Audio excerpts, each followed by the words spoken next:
go. Welcome everybody to another episode of The Big Idea. This is Dr. Jeffrey Hanna.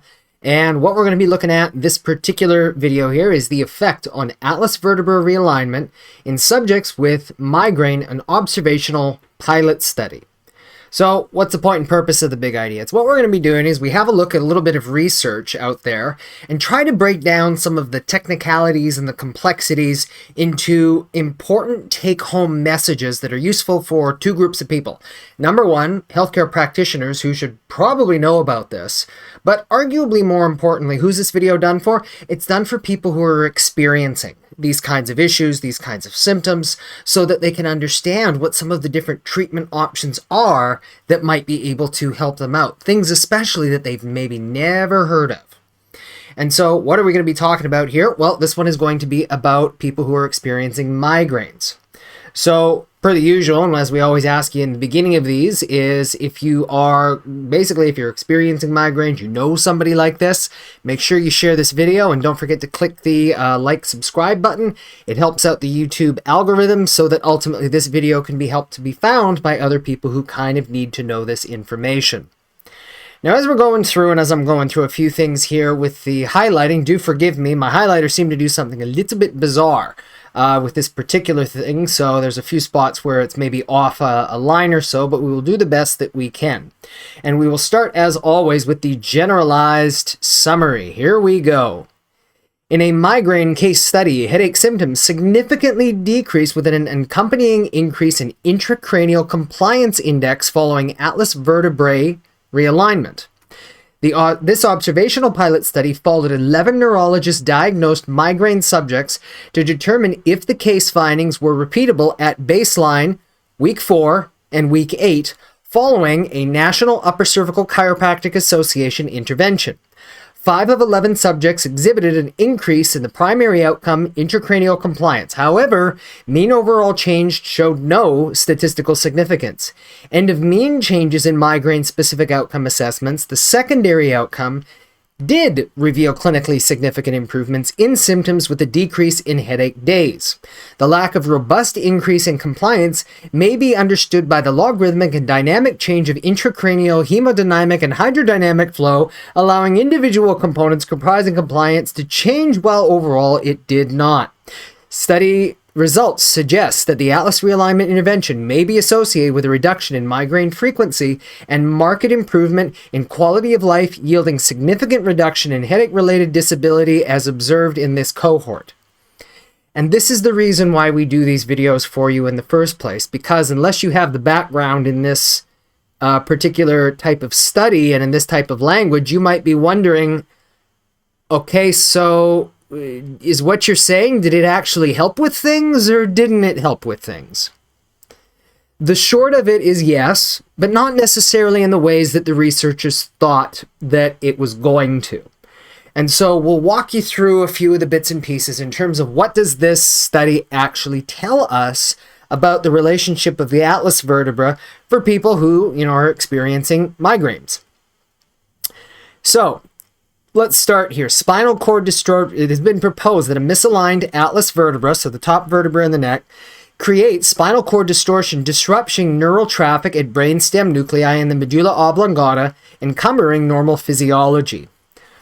What this means is it means that we have this idea, this concept, that the top vertebra in your neck, which is otherwise known as the C1 or the atlas vertebra, that because it contains certain connections that effectively tether, like a series of suspension cables, that vertebra onto the connective tissue around the spinal cord itself.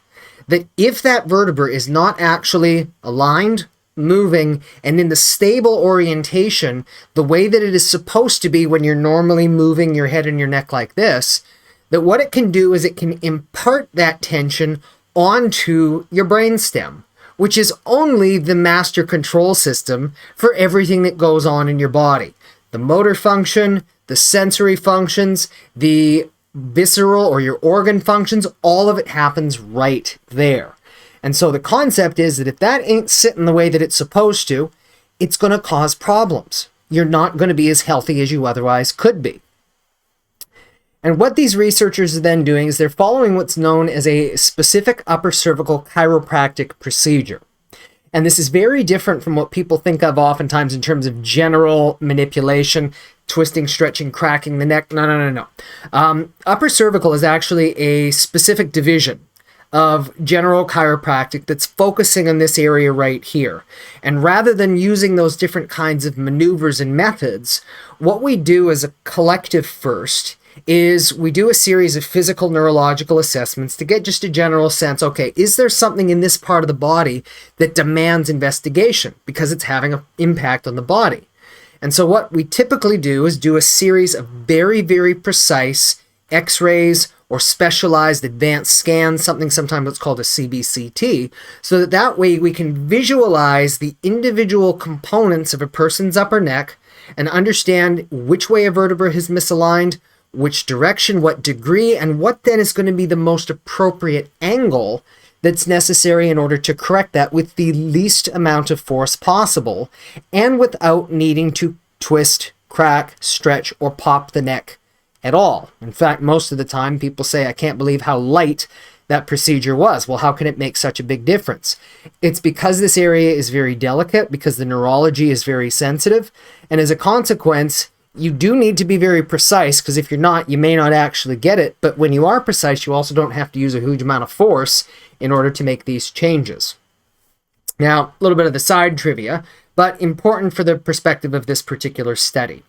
Among the different upper cervical techniques, there are 6 of them that are the most common varieties. In no particular order, they are known as orthospinology, atlas orthogonal, Nucca, which is what they are using in this particular study. It stands for National Upper Cervical Chiropractic Association.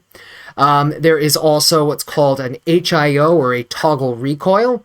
There's what's known as a knee-chest style of HIO adjustment, stands for hole-in-one. And then there's also a Blair adjustment, which is the one that I use principally in my own practice.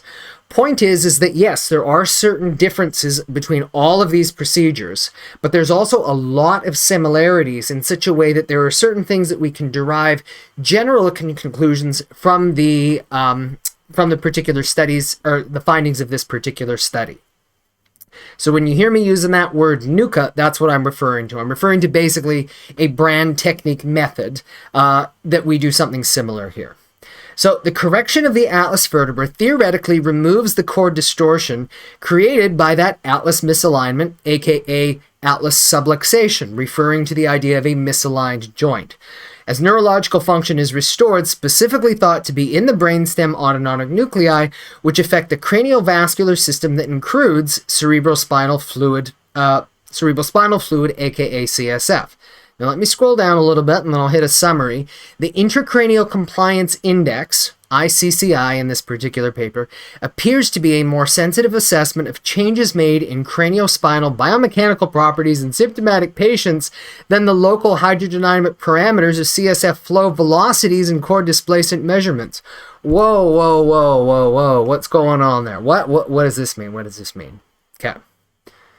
Specifically now, as we're going to be talking about the creation of migraine symptomatology. There are a lot of different hypotheses and beliefs as it relates to what actually causes migraines in people. And, you know, this covers the full spectrum, whether you choose to call it a cluster migraine, typical migraine, atypical migraine, vestibular migraine, a wide variety. Some of the common underlying issues is that something is causing a disruption or irritation of the sensory processing center of the brain, specifically of the brain stem, that comes in and is processed in this particular area at that level of the C1 vertebra. And it can then cause facial pain, back of the head pain, inside of the skull pain, sinus-like pain. It can also be associated with nausea, which is the real hallmark of, you know, a migraine. It can cause abdominal symptomatology, etc., etc., etc. Something is irritating these sensory nerves in this area. And reality is you can actually have multiple causes. So one of them would be the example of chemical irritation. If you've ever had a hangover, you know exactly what I'm talking about. Chemical irritation giving you the sensation that your head is tearing itself apart from inside out. there's your migraine right then and there. That's one possible cause. Another cause is extreme amounts of stress that overload your system and bring something on.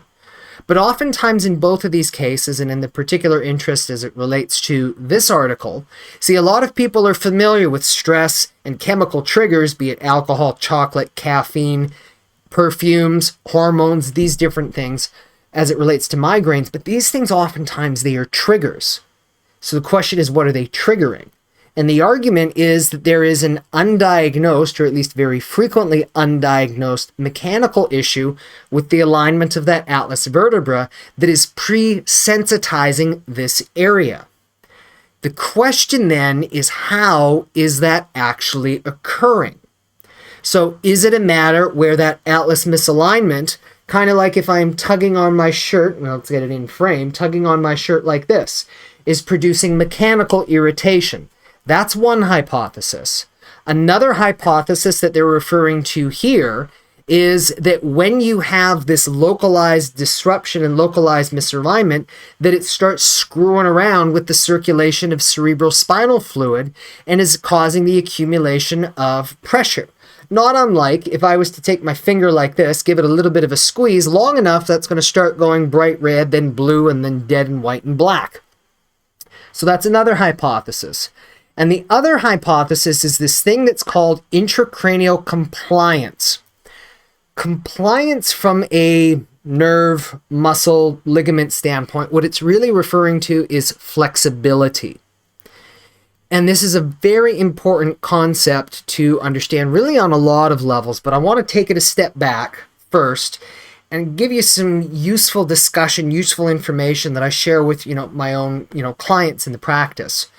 And it is that as important as spinal alignment is, as important as nutrition is, that really the single number one most important thing that a person can do throughout the course of their life to get the most bang for their buck when it comes to their health and their well-being, it's physical exercise, movement. I'm not saying you need to go to the gym 5 days a week. I'm not saying that you need to do wind sprints or run, 50 Ks a week. I'm not saying any of that.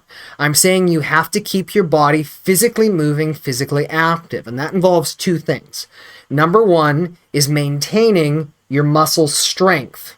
And that can be done simply put by walking. Walking engages the full body, really, really good for you. But the other thing is not losing your flexibility. Because as we get older, things have that tendency to start to tighten. And as things start to tighten in our body and we lose some of that flexibility, I mean, look at how flexible little kids are. They can bend their body 3 times over. And I'm not talking about becoming excessively flexible, and we don't need to go that far, but maintaining your overall amounts of flexibility, such as doing yoga, Pilates, general stretching. What it does is it keeps all of those bits and pieces moving as good and well as they can. And this is oftentimes the difference between a person who, say, is 60 years old and is already crippled and bent over in a wheelchair, hardly able to move, versus a person who's well into their 80s or 90s.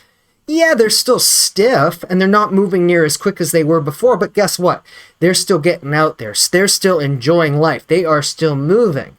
A good chunk of these people, it's because their flexibility, they never lost it. Or if they did, they were able to reacquire it by being disciplined to do different kinds of stretching activities. So keep your body moving.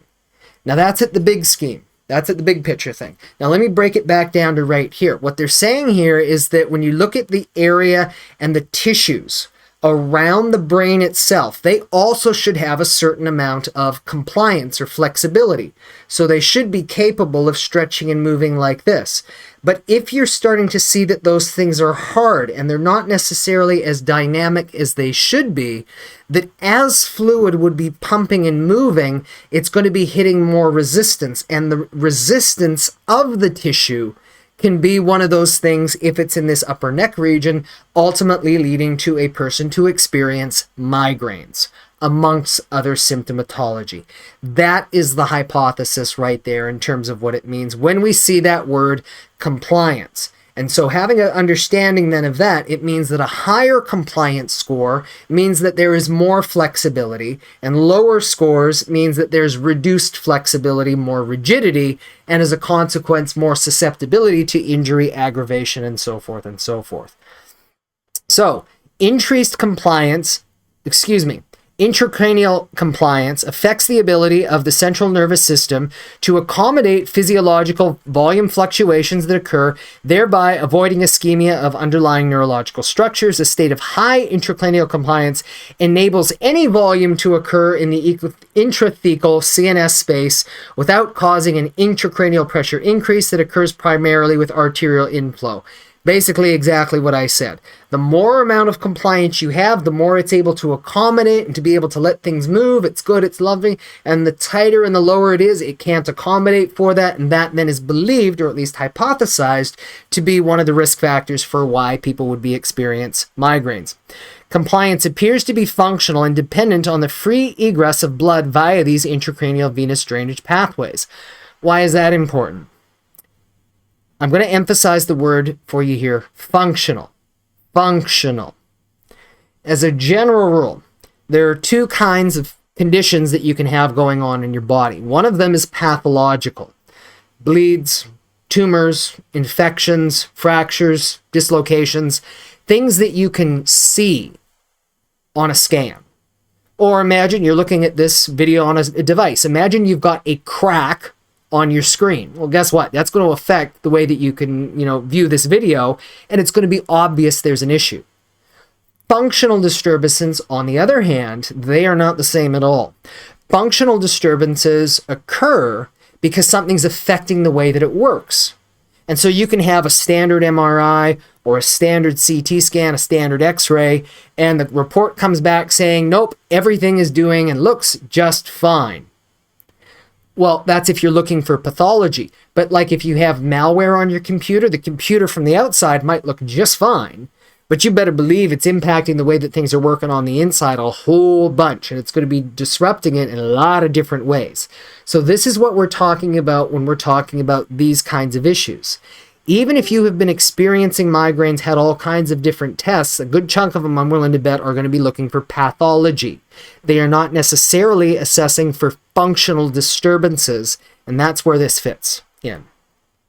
Head and neck injury could create abnormal function of the spinal venous plexus and may impair spinal venous drainage of blood flow from the brain back to the heart, possibly because of autonomic dysfunction secondary to spinal cord ischemia.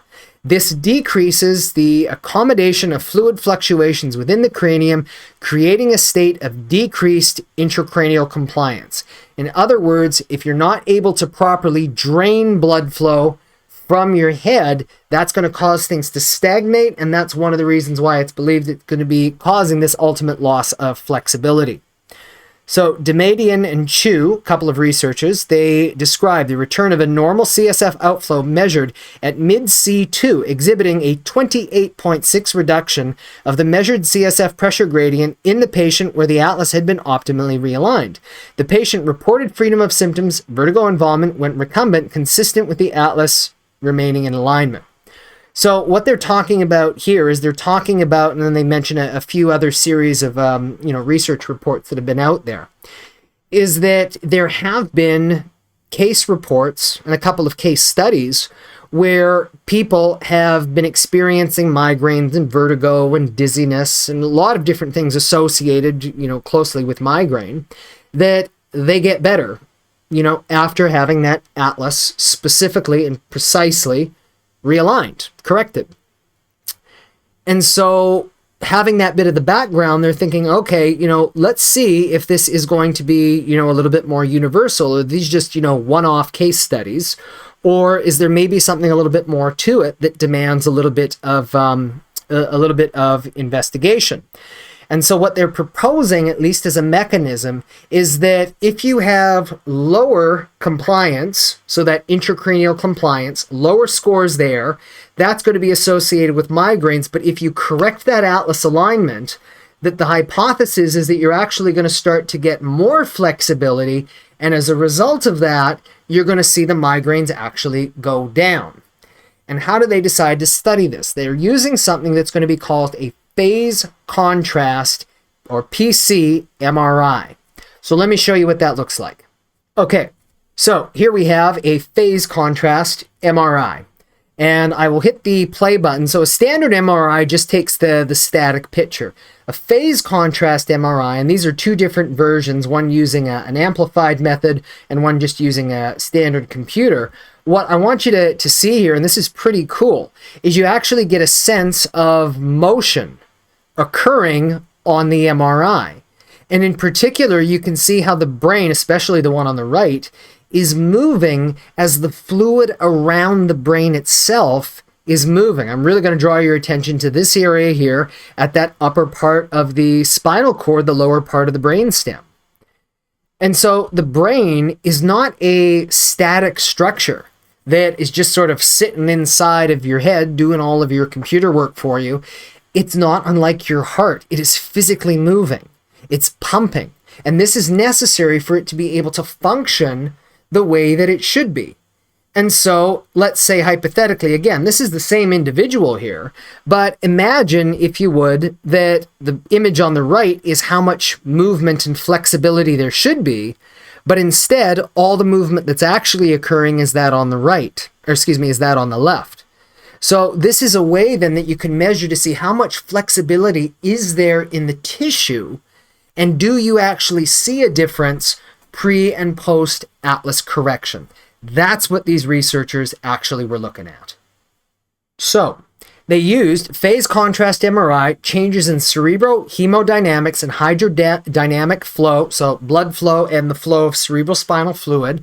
And they were measured at baseline, that is before the patient started care, 72 hours, so that is 3 days, 4 weeks after the atlas intervention, and the same atlas correction procedure used in the hypertension study. So they're doing the exact same thing that was done in a previous study, where they did actually find that there were changes after 72 hours. So here you go as an example. The original score went up initially from a 9 to a 12 up to a 17 after 4 weeks. So remember what we said. The higher the score, the more flexibility there is. Now, this was just a one case study, but that's where all research starts. It starts with one observation, one study that says, wow, that's really interesting. Let's find out then if there's more to it than that. And so in this particular study, they're going to be using the PC-MRI, the primary objective and primary outcome, to measure the intracranial compliance change from the baseline at 4 weeks, from baseline to 4 weeks and 8 weeks by using this specific upper cervical procedure. So what they then do is they go through an intake process, and they come to the conclusion that they're going to be having a relatively small sample population, only of 11 people, which as far as research goes is pretty small, but you're going to see why in just a moment, why that was actually necessary. And it was because they needed a very select group of people as part of a pilot or a trial program to see if there was going to be legitimacy to this. And they were going to have these people do a lot of different procedures here. So the first thing that they would do is they were taken to a neurologist who says, yes, you are experiencing migraines. There is not anything else that could possibly be going on to cause this. And so they're trying to make it so that these people are going to be uniform across the board. But they were finding it in both sexes of age ranges from 21 all the way up to 65 years old. So what they had them do was they had them do a series of questionnaires. So migraine-specific quality of life measure, and this one is going to come up a few times here, headache impact test, and then a VAS, so visual analog scale. Visual analog, going in just reverse order of simplicity, it's like a scale of 0 to 10. How are you feeling right now? 0 is no pain whatsoever. 10 is you're on fire being eaten by a shark. You get the idea, something like that. How severe is this? A migraine-specific, migraine-specific and then headache impact test. These are questionnaires to assess and get a sense of how frequently are you experiencing migraines and to what impact are they disrupting your daily life. That is the difference between you have a headache, but you can carry on, you can still function, versus you're having to miss all of your favorite activities with your friends, your family members. You're just staying in bed all the time because you're feeling so dreadful. And so the idea of pain, even though, we have some difficulty measuring it, the easiest way that we can measure it is by seeing how it impacts in our day-to-day. So after they go through the initial process here, they are referred to the Nucca upper cervical chiropractor. They go through a 3-day process. So day number 1, they're simply doing a bunch of assessments, including a series of pre-adjustment x-rays so that they can see and measure all of the different factors for how these vertebrae have actually misaligned. Day 2, they make the correction and they do a follow-up assessment to see what kind of changes actually occurred. Day 3, they then do a follow-up to see how did you go in that first 24 hours to see is there a need for a further adjustment. They then did follow-up visits once a week for 4 weeks and then once a fortnight for the remainder of the study protocol up to the 8 weeks. So in the very beginning, before they had that initial upper cervical adjustment, they had one PC-MRI, and that was to establish what that baseline tissue compliance was. At week 4, they did it again, and they also had to do that migraine questionnaire and also the headache impact test. And then at the end of the 8 weeks, they did all of that again. So these are people who said, yes, I'm willing to have 3 separate MRIs of my brain and fill out all of these questionnaires and paperwork for research purposes. That's why it's going to be a relatively small group. Good on these people who actually said, yes, I'm looking A, for help with this. But B, if you find any useful stuff here, this is good, not just for me, but for other people who are going to be experiencing headaches and migraines. But wait, there's more. At week 8, the neurologists then asked, okay, we're looking for 2 more volunteers who were willing to do this for a further 6 months. And they had at least a couple people raise their hand and say, yep, we can do that. And so they did additional studies, another 16 weeks after the end of the original 8 weeks, going to go through all of those other questionnaires again and having one more PC-MRI. Now, thank goodness, at least to the best of our knowledge, is that MRIs do not produce ionizing radiation. And so, given the choice between having, say, CT after CT after CT, that's going to be an awful lot. You don't want to do that. But MRIs, relatively benign. I think we can also appreciate then that they did not select people if they had a sense of claustrophobia.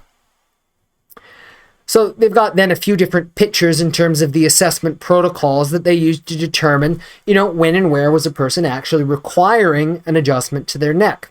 So one of the things that they look at is they look at a relative length of a person's legs when they're lying down. Why would you do that? Well, it's because if your upper neck goes out of alignment, say something like this, it's going to cause your body and all of the muscles to tighten in such a way that when you're lying down, you can get the illusion that one of your legs looks crooked compared to the other side. So a useful clinical outcome measure is you make an adjustment, does that shortness come closer to balance? And if it stays balanced, well, guess what? It means that the change you originally made is still occurring. And that's a sign then that you don't actually need a further adjustment. Really, in the upper cervical world, our ideal target is where we only ever need to do one adjustment that just stays in alignment forever. Now, we live on a planet with time, gravity, and stress. And so, guess what? The probability that it will stay there forever is relatively low, but it does happen, and it doesn't change that's what the target is. Even though you might be throwing darts and aiming the bullseye, even if you don't hit the bullseye every single time, it doesn't change that's what the target is. The fewer adjustments, the less treatment you need in this kind of work, the better. So we would also then use, upright posture measuring devices, because same thing. Not just how is it that the muscle tension is showing up in your legs, but how does it actually show up when we're looking at the structure and alignment of the rest of your body. Posture is not simply a matter of laziness. It's a reflection of what's going on beneath the surface. And where your head goes, so does your body. I oftentimes use the illustration in the example. Question: why does a bull have a ring in its nose? It's because as big as that bull is, and no matter how small you might be relative to it, if you grab hold of that ring, you can guide that bull wherever you need to take it. Where the head goes, the body goes. So this is why we can look and understand posture, whether a person's experiencing migraines, headaches, or even something like mechanical low back pain and sciatica. That upper neck has got to be aligned for things to be able to stabilize as well as possible over a period of time. So here's just a few samples of the x-rays and them illustrating where and how the adjustment is actually performed. You will note that this person is not holding the person's neck twisting and cracking. So the Nucca intervention involves a manual correction, that is using the hand, yes, of a radiographically measured misalignment. So not just, I'm guessing it's going this way, it's saying it's gone this way, we can pinpoint it, in the anatomical structure between the skull, atlas vertebra, and the cervical spine, that is the rest of the neck. Utilizing biomechanical principles based on a lever system, the doctor develops a strategy for proper subject positioning, practitioner stance, and force vector to correct the atlas misalignment. You see, in doing this and by being as precise as possible, you're giving a customized correction for the individual. And when you do that, you don't need to slam or use a whole bunch of force at all. You just give the right amount there and the body's able to do the rest of the work to be able to release things, take the pressure off. By understanding spinal mechanics, the practitioner's body and hands are aligned to produce an atlas correction along the optimal vector. It is understood that an optimal reduction of the misalignment promotes long-term maintenance and stability of spinal alignment.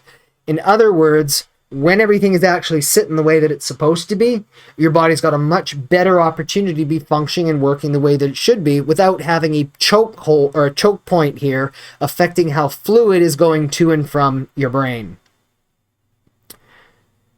So they then walk through a little bit more of the details in terms of, okay, these were how we looked at all of the MRIs and different things like that.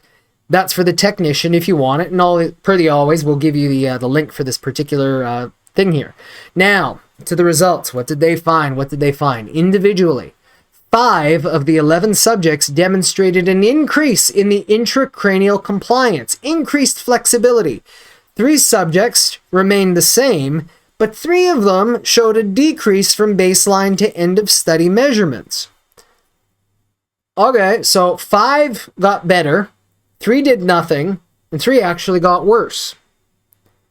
Now, they'll hit on this again when we get to the ultimate conclusion, but what it means is it means that that hypothesis that migraines are caused by a loss of flexibility of that intracranial tissue is not actually the case. So they found it in previous reports and found, wow, this is a really interesting association. But on further investigation here, they're finding, oh, interestingly, no. This is most likely not what's actually associated with the cause or the origin of migraines. Now, we need to be very careful here so that we're not drawing undue conclusions. Because what they're saying is they're saying that the mechanism where the atlas can cause this decrease in the intracranial compliance or the flexibility, that's not what's causing migraines, but it doesn't mean that atlas is still not involved in migraines itself. And in fact, the exact rest of the study, what their secondary outcome measures were, they're finding that the atlas is involved in relating to migraines, but it's just not by this mechanism. So what did they found? They found that from people having basically the headache diaries, that during the second month, so after 8 weeks, the headache days decreased by 5.7 days from baseline. At week 8, so excuse me, that would have been 4 months. So, excuse me, 4 weeks. At week 8, so 2 months, 6 of the 11 subjects had a reduction of greater than 30% in the headache days per month. Mean headache intensity showed no statistically significant change at 4 or 8 weeks, although 4 subjects did exhibit a greater than 20% decrease in headache intensity. The mean headache, shall we say, disability or impact, remember headaches affecting your daily life score, in the beginning was a score of 62. After 4 weeks of Nucca corrections, mean decrease in scores went all the way down from a 64 down to an 8.9 in week 8. Scores compared to baseline were a decrease by approximately 10.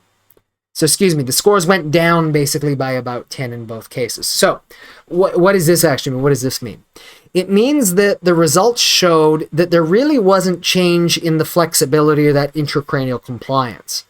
But what they did find is that when they were getting the atlas corrected, that you did have significantly fewer days of actually experiencing headaches and migraines. And it was disrupting people's daily activities less to the tune of about, 15 to 20%. Now, does that mean that everything was perfect? Absolutely not. These people were still experiencing migraines. It's not like flick this, oh my God, I never had another migraine again for the entire rest of my life. Saying no, people still are experiencing migraines, but they're not experiencing it near as frequently, and it's not impacting them. This is helping to increase and improve their overall quality of life. That's a good thing. Certainly, we would love to say, yes, we have discovered the be-all and end-all cure that's going to solve all of these kinds of things, but it's got to start somewhere. And so what the research is saying that, where people are experiencing migraines, maybe not the only piece, but one of the significant pieces that is at least contributing is very likely for many people going to be that atlas vertebra alignment. Now, in fact, somewhere in the detail of this paper, they said that when they were looking at the original subjects, there was actually one individual who they had to exclude because, yes, they were experiencing migraines, but the practitioner said, no, your atlas is actually completely aligned. So this is useful and important to understand, again, especially for people who do experience migraines, is that there is no one-size-fits-all solution. People can experience migraines for a number of different reasons, and usually a combination of those different reasons, where one thing is responsible for 20%, one thing is responsible for 30%, and then something else is responsible for 50%. And those numbers may be different from person to person. So yes, there can be the chemical sensitivities. There can be TMJ or jaw or dental related conditions. There are the upper neck conditions. There can be stress conditions. There can be genetic and epigenetic conditions. There's a whole variety of different things. So we need to have this understanding and appreciation that even though we may not solve everything perfectly, by addressing each piece one at a time and looking to identify the other factors to the best that we can, this is really the way that we're able to help people out the most when they should be experiencing migraines. Now, the most obvious reactions, so adverse reactions to the Nucca intervention and care reported by 10 of the subjects, 10 out of 11, oh my goodness, was mild neck discomfort, related on an average of 3 out of 10 on a pain assessment.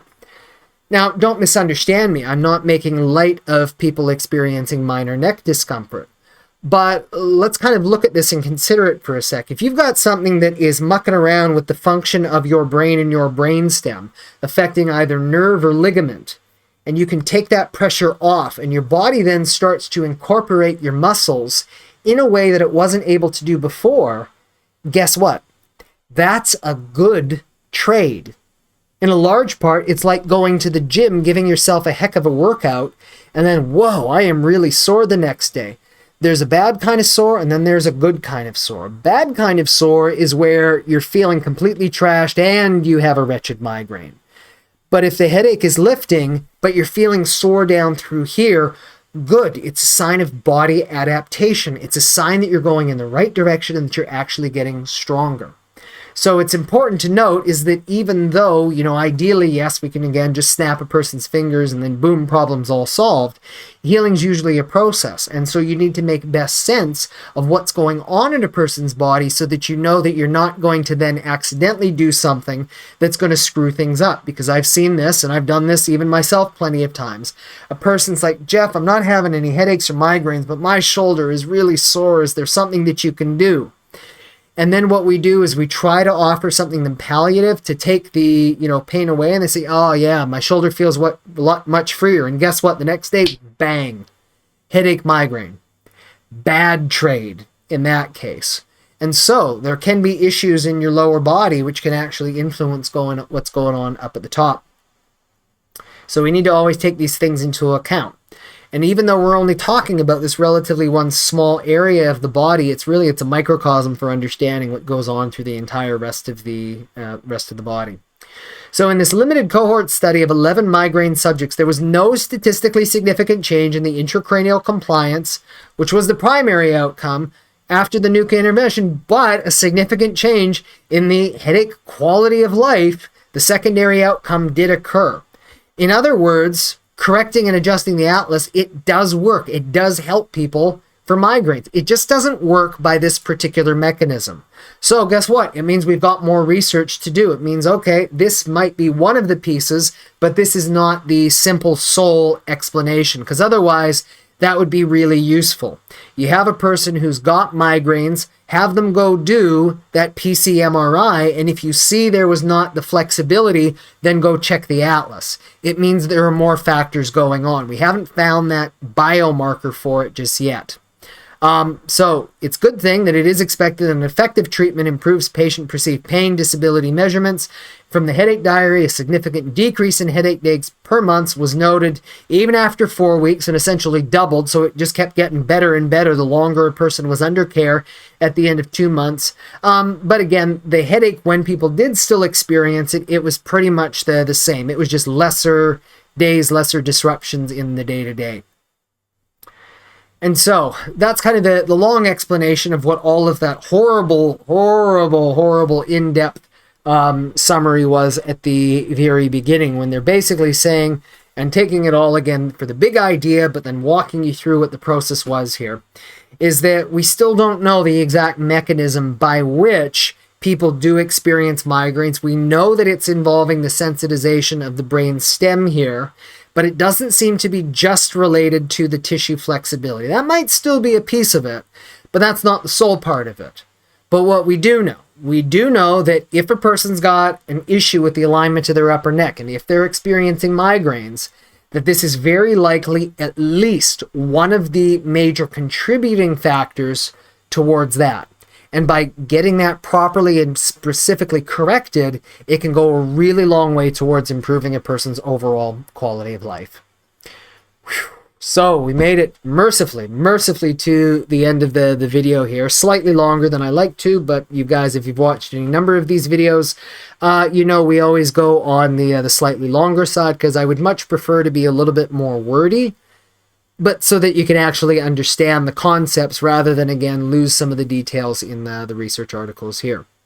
So if you have enjoyed this video, per the always, what we always do, if you haven't already done so, number one, click the like and subscribe button, because it's going to help the YouTube internet algorithms so that, again, people can find this video who need to be able to find it.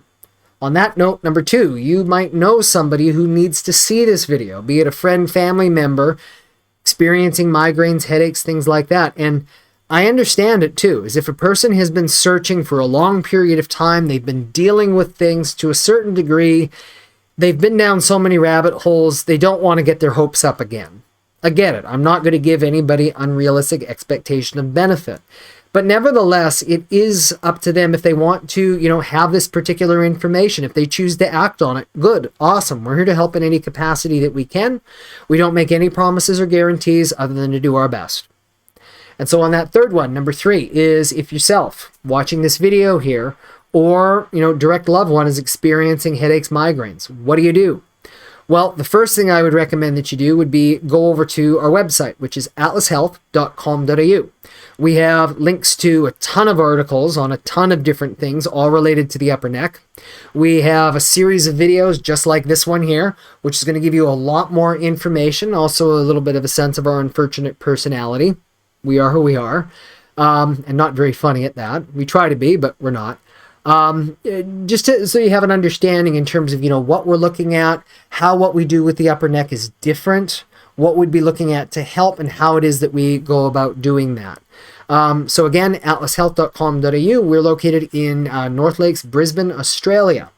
Now, if of course you are watching this video and you're like, oh dear, what am I going to do? I'm nowhere near Brisbane, Australia. Well, what I'd recommend you do is you go to our affiliated, technique organization. You go to blairchiropractic.com. Or what you would do if you're then looking perhaps for somebody specifically, okay, maybe not Blair, I'm looking for somebody to do Nucca. You would look at the Nucca organization, or you look at any of the other upper cervical organizations that I mentioned at the beginning part of this video. Because again, even though we're going to be doing things ever so slightly different, we're all of that mindset where we're trying to be as precise as we possibly can so that you can get the best quality of life improvements that you can. So plenty of resources available online. In most places in and around the world, you should be able to find somebody. This is just where we are here. So as we wrap the video here, again, thank you guys all very much for your time and attention. Hope that you found this one not just informative, valuable, but it was also worth your time here and that you have enjoyed it. So this is Dr. Jeff Hanna at The Big Idea. Until next time, take care. Bye-bye.